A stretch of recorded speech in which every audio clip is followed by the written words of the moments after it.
こんにちは。こんにちは。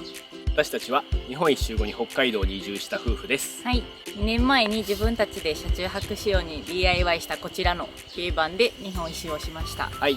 今回はこの愛車カリーゴのリニューアルをしたいと思います。はい。DIY してからもう2年以上経ってるから結構な車もガタが来てるというかちょっとボロくなってるところがあります。はい。日本一周自体は1年ぐらいやっていて、その後北海道に移住してからも車中泊してるのでだいたいこの車で400泊ぐらいしてると思います。はい。なのでちょっとくたびれてきたところとかちょっと改善したいなって思う部分を今回は DIY していこうと思います。はい。まず DIY する前に現状の車っていうのをちょっと見ていきたいと思います。はい。バックドア開けて後ろから見るとこんな感じです。はい。この車は車中泊ベッドのために下に土台を組んでおります。はい。前と後ろで分かれた2個の土台を組んでおります。でこの下に全部荷物が入るように作りました。まあ、日本一周中はここに調理器具とか、いろんなものを収納していました。はい。土台は前後で分割してるから土台自体を外に出す時も楽に取り出せるようになってます。はい。で DIY してから2年以上経ってるんですけどこの土台自体は結構しっかりしてて、全然壊れてないです。意外と頑丈でびくともしてないです。そう DIY 初心者の僕たちが作ったんですけど案外しっかり作れてたのかなと思います。はい。マット戻してみる？マットは全部で8分割です。マットを戻しました。はい。走行中はこんな感じで4つのマットを引いて2つのマットは上に置いてます。寝るときは運転席と助手席を前にしてこのマットレスもはめて使ってます。はい。こんな感じで前後の土台をつなぐように余ってたマットレスをはめてベッドモードになります。はい。こうすると結構大きめのベッドが完成します。だから日本一周中もこれで寝てたから結構快適に寝ることができました。はい。意外と全然1年使っててもへこたれず。そうやな。毎日のようにここで寝てたんですけど意外としっかりしてます。はい。なのでまだこれも全然そのまま使えるかなという感じです。次は改善しなければいけないところについて紹介します。はい。まず一番目立つのがこれ。はい。天井が剥がれてきました。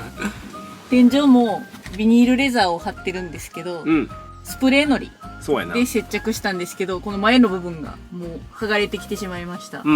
もともとの天井にほんまにスプレーのりで貼っただけやから、やっぱ熱持ったりしてちょっとのりが剥がれてしまったっていう感じです。はい。これをだから貼り付けます。はい。で塗装に関しては外装もちょくちょく剥がれてるとこがあってこういうところとかこういうとこが剥がれたりしてるので、こういうのもちょっと補修してあげたいなと思ってます。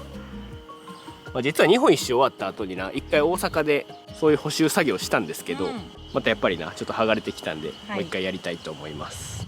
あとはカーテンも変えたいと思ってます。今はこういう緑のカーテンをつけてるんですけど、これを変えることでちょっと車内の雰囲気も変わると思うし、あとはちょっとこのカーテンレールの部分がちょっとやりにくい部分があるのでそれを改善したいと思います。で現状でいうとこのカーテンレールの部分はこの木の丸棒をつけてます。でそれにこういうカーテンクリップでカーテン布を吊り下げてるだけです。でこれがちょっと閉める時にこのクリップの部分このカーテンレールに引っかかってスムーズにいかへん時が結構あって、これ毎日の作業やからやりにくいとちょっと煩わしいっていうことでこのカーテンレールの部分も変えたいと思います。はい。こういう感じでフック同士が引っかかってしまって、開く時にスムーズに開かなくて一回こうやって外してやらないといけなかったりとか、ここに溜まってすごい引っかかってスムーズにカーテンが閉めれない時があってちょっとプチストレスになってたのでこれは変えたいと思います。はい。であと直したいものがあります。それが車内のテーブルです。はい。このテーブルも DIY で作りました。はい。これは折りたたみ式のテーブルになっててこれを開いた状態でこの横についてるサイドテーブルを展開します。こういう風に乗せてでこれで車内テーブルとして使ってました。はい。ここで食事をしたり調理をしたりしてました。でこのテーブルもなやっぱ自分たちで作ったから、うん。結構ボロボロになっております。はい。まあ今もなまだ使えてはいるんですけど、うん。すごくボロボロです。はい。近くで見ると結構ボロボロで、うん。ここに金具をつけてたんですが、紛失しました。こことかな、こう目隠しのためにつけている板がもう外れてたり、反対側に関してはここもなくなってます。どっか行きました。割れてますこんな感じで結構ボロボロ。これも新しくしたいと思います。はい。あとはライトもちょっと変えたいなと思ってます。この車がサンバーディアスワゴンクラシックという20年前の車なので、ハロゲンライトやねんな。うん。ちょっとだから暗くてな、夜の道とか危ないなと思ってたので、その辺も改善したいと思ってます。はい。ということで、現状としてはこんな感じで、やっぱり2年間こう使ってるとボロボロになってきた部分があるので、そこを改善していきます。はい。題してネオカリー号作戦、実施していきます。はい。カリー号リニューアル、まずはライトを変えたいと思います。はい。今このカリー号は純正のハロゲンライトがヘッドライトついてるんですけど、ちょっと暗いねんな。うん。特に雨の日とかちょっと暗すぎてよく見えない時があります。で今までも何回かちょっと危ないなと思ったことがあったので、これを変えたいと思います。はい、LED ライトに交換したいと思います。はい。で今回は HID 屋さんというところの M シリーズのライトに変えようと思います。はい。で普通の車であれば中の電球のこうバルブだけ変えればいいんですけど、ちょっとこのカリー号の場合特殊で、こう今純正のハロゲンライトがこの電球とこのガラス面、これが全部一体型になったやつがついてて、ちょっと特殊です。はい。古い車っていうのもあってなので、LED ライトに変えるにはこの別でこの外側のガラスの部分とかも変える必要があります。それがこのセミシールドビームヘッドランプというやつです。でこれはハロゲンライトも付属でついてるんですけど、それを使わずに LED ライトを使いたいと思います。はい。この M シリーズの商品、こんな感じで入ってます。はい。ここが電球ソケットっていうのかな、これが入ってます。これがこんな感じで2つ入ってます。はい。こっちの商品も開けてみます。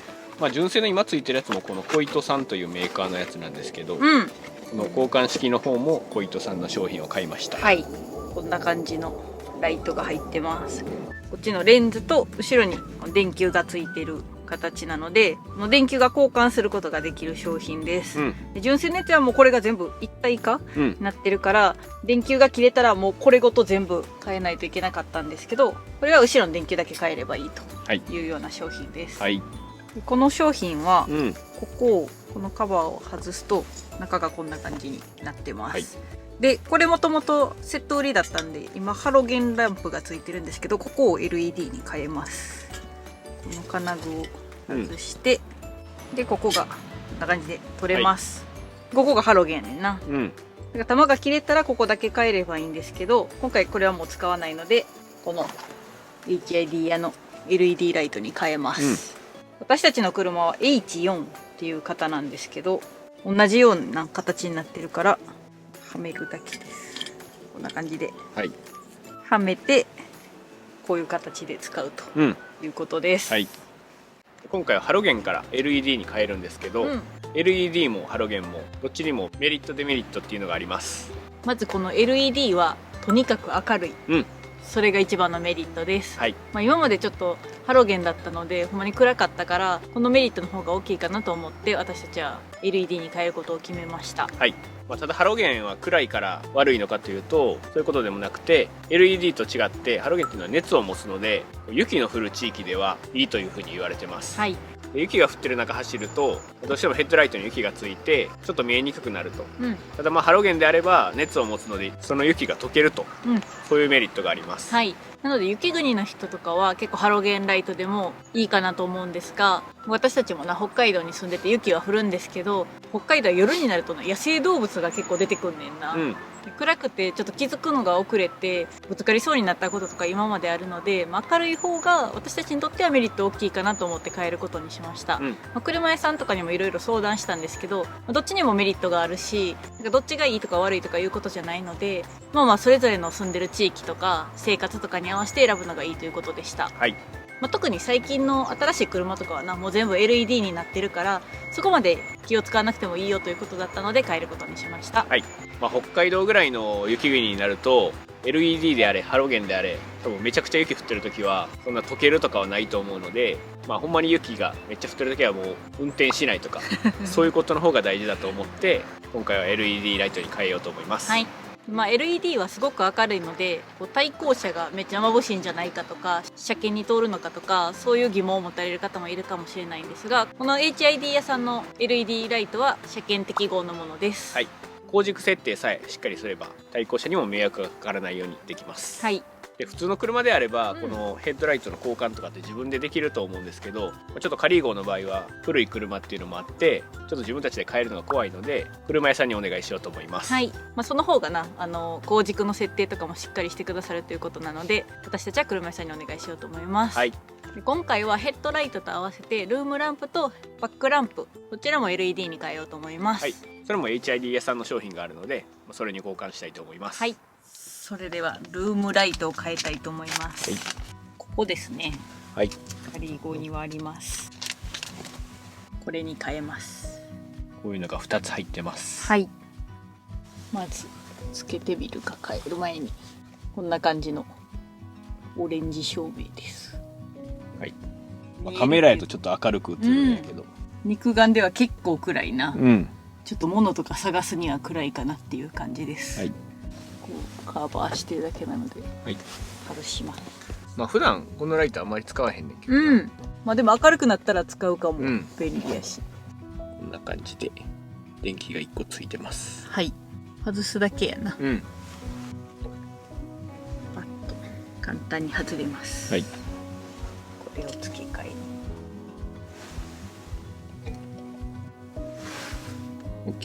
OK。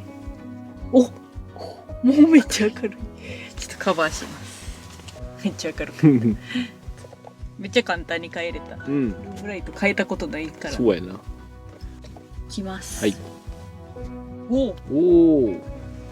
明るい。めっちゃ明るいわ。圧倒的に明るい。おお。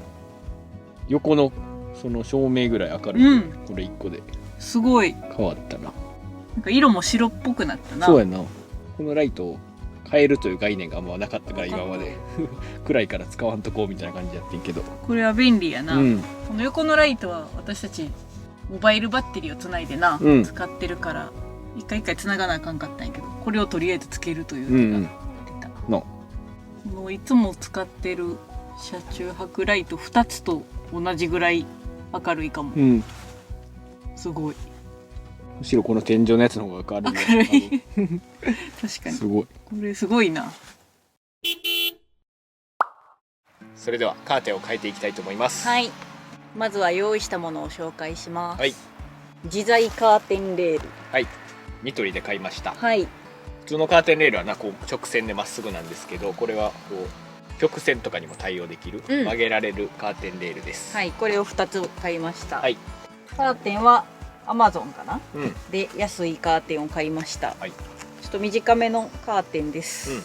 もともとはこの緑のカーテンをつけてたんですけど、ちょっと模様替えというか、気分を変えたくてグレーにしました。はい。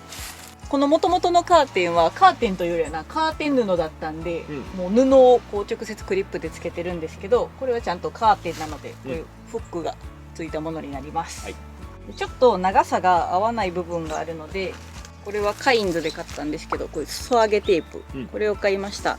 この布の時はミシンを使ってちゃんと縫ったんですけど、ちょっと家に今ミシンがないので、この裾上げテープで対応したいと思います。まずは既存のカーテンを外していきます。はい。今までありがとう。ありがとう。これは丸棒にカーテンフックでつけてたんやけど、はい、この丸棒自体はこういうネジ付きのフックで、これで吊り下げてました。こうやって。はい。自在カーテンレールは結構値段が高いから、あんまり車中泊せえへん人とかはなこれでも全然十分だと思うんですけど、毎日使ってるとスムーズにいかないんで、ストレスがな結構たまると思います。最初はコスト優先でな、丸棒とカーテンフックにしたんですが、カーテンレールに進化します。はい。じゃあこの木の棒ももう使わないので外します。簡単に外せました。はい。でこの木の板は再利用します。前側の丸棒はこの横の板の上につけてました。外し終わりました。ありがとう。緑のカーテン。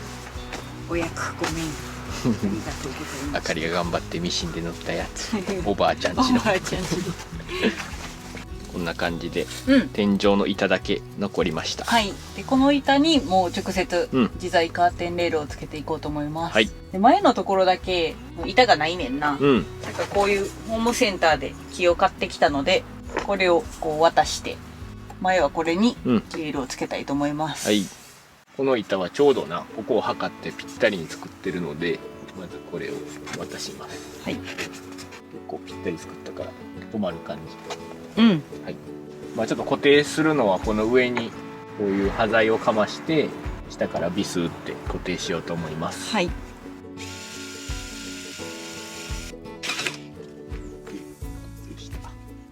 設置しました。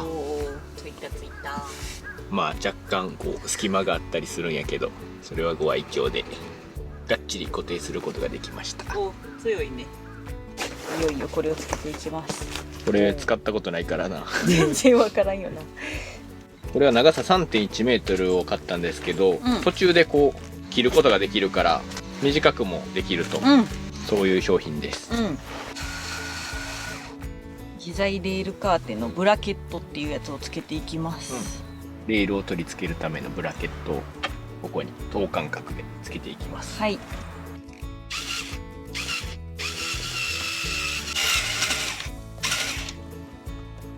した感じ。一旦ブラケットをつけ終わりました。こんな感じ。ちょっと前のところはネジが長くて貫通しちゃったんですけどこれは何か考えます。さっきのブラケットにレールを仮でつけてみました。おお、めっちゃいい感じ。いい感じで、この最後、余ったところをカットするということです。めっちゃいいやん。いい感じやな。簡易のこぎりが付属してたので、これでカットして。はい。結構切れそう、簡単に。はい。おお、切れました。簡単に切れました。カーテンレールがつきました。はい。すごい。すごいね、これ。絶対、まだカーテンつけてないけど。絶対スムーズや。今まであんなに引っかかってたけど。これでだいぶ快適になるはず。このカーブのところも結構綺麗にこう、なってるからいい感じかも。カーテンつけました。はい。いきます。はい。おお。スムーズ。めっちゃいい。今までのストレスがなくなったぞ。ストレスから解放されました。すごい遮光性もめっちゃありそう。めっちゃいいです。まあ今片側だけつけたからな、ちょっともう反対側もやります。はい。はい、ということでリニューアルの DIY が終わりました。はい、すべて終わりました。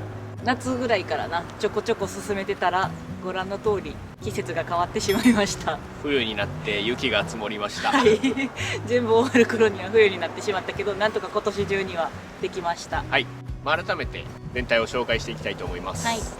まずはヘッドライト、はい、これを交換しました。はい、元々のやつがこんな感じです。一体型になってるシールドビーム、これがついてました。これを LED に変えました。はい。こうちょっとだけ見た目としてはこの丸みが平らにフラットになったんですけど、思ってたより気にならんかったな、つけてみたら。そうです。ここが変わりました。はい、でこれは車屋さんに交換してもらって光軸調整とかもしてもらいました。はい。で実際にこの昔のハロゲンの時と LED に変えてからの走った時の映像があるので、一旦そちらで比較をご覧ください。はい。暗い。暗な道やから見えてはいるけどな。道が先どうなってるか見えへんもんな。ハイビーム。ハイビームにしたらまあまあ見えるかなぐらい。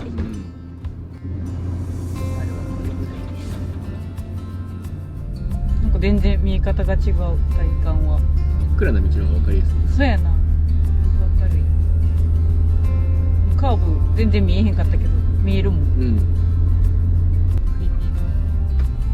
今もうめっちゃ見えるで。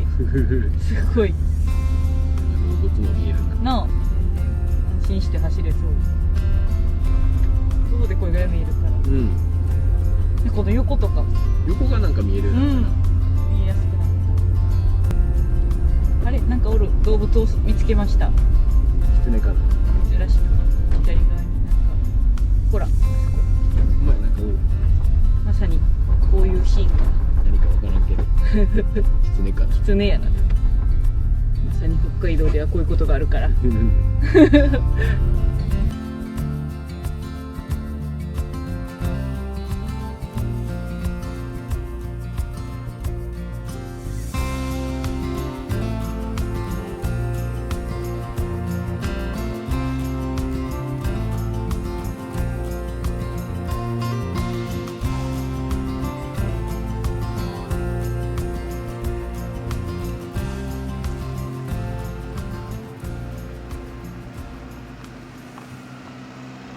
はい、ということで比較動画でした。はい。ちょっと映像じゃもしかしたら分かりにくかったかもしれないんですけど、はい、まあ僕たちの体感としてはすごい明るくなりました。もうほんまに変えてよかったです。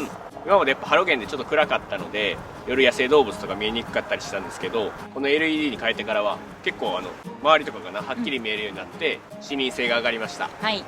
でこのヘッドライトの他にバックランプも変更したんですけど、それもめっちゃ良かった。これに関してはなんかもう車屋さんもめちゃくちゃ明るいですねと、なんか僕もそれに変えようかなみたいなそういうことをおっしゃってくれるぐらいすごい明るくなって、バックの時にほんまに見やすくなりました。はい。でこのカリー号に加えてデッカリー号も今ハロゲンライトがついてるんで、ちょっと個人的にちょっとデッカリーの方も変えようかなと思うぐらい良かったです。まあ冬のその雪道はハロゲンの方がメリットあるという話もあるんですけど、僕たちとしてはやっぱり明るい方が安全に運転できるかなと思うので、本当に変えてよかったと思ってます。はい。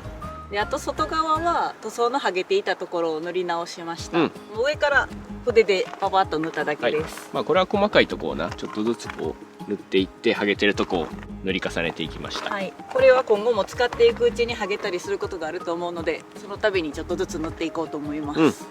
続いて内装もご紹介していきます。はい。一番大きく変えたのがカーテンです。はい。すごく使いやすくなりました。はい。前の緑のカーテンからグレーに変わりました。はい、色も気分を変えました。はい。これに変えたのですごくスムーズになりました。こんな感じで、もう引っかかりなくスーッと一周できるようになりました。はい。スーッといきます。こんな感じでスムーズに閉まるようになりました。はい。カーテン自体は6分割してます。はい。全部閉めると結構遮光性があって、お昼なんですけど結構暗いです。はい。肉眼だともうほぼ真っ暗っていう感じです。カメラとちょっと明るく映るかもしれないんですけど、ぐっすり眠れそうです。はい。あとはこのルームライトを変えました。これも HIDA さんのルームライトに変えてます。はい。LED です。めっちゃ明るい。もうこれだけで過ごせそうなぐらい明るくなりました。はい。今までここのランプって暗かったから全然使ってなかったんですけど、ちょっとした時につける時に便利なので、これからは使えそうです。はい。あと細かいですけど、この天井が剥がれてたところはスプレーのりで貼り直してしっかりつきました。はい。そしてテーブルも新しくなりました。はい。前のやつはほんまにボロボロやったんですけど、めちゃくちゃ綺麗になりました。はい。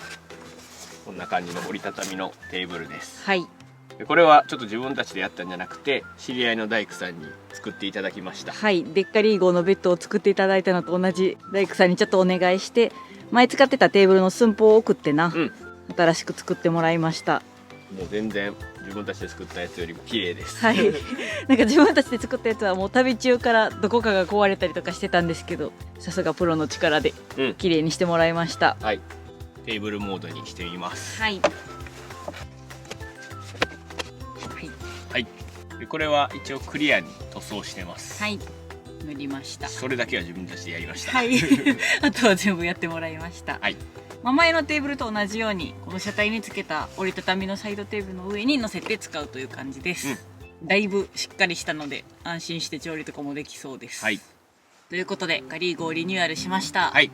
ネオカリー号になりました。はい。夏ぐらいから始めても冬になってしまったんで、はい、半年近くかかったんですが、無事に完成しました。はい、ちょこちょこ気になってた点を改善していったという感じです。はい、大きく変えたのはライトとカーテン。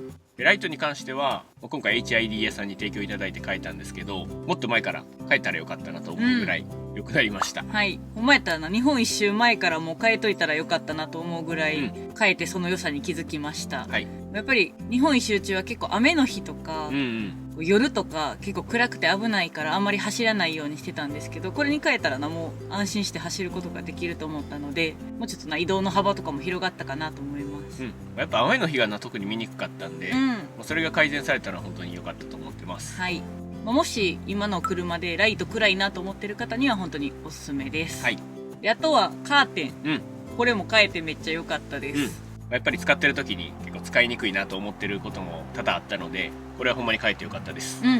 たまにしか車中泊されない方とかだったら全然その丸棒スタイルでもいいかなと思うんですけど、頻繁に結構される方とかだとこういうカーテンレールの方がスムーズに開閉できるので、ストレス少なく車中泊できるかなと思いました。これはほんまに日本一周中これやったらもっとそうやなよかったなと僕たちも思いました。はい、でもカリーゴを使いやすくなったので、またこれからもカリーゴでも車中泊を楽しんでいきたいと思います。はい、ということでネオカリーゴも引き続きよろしくお願いします。はい、この動画が車中泊の DIY をする方の参考になれば幸いです。はい、それでは最後までご視聴いただきありがとうございました。バイバーイ。バイバーイ。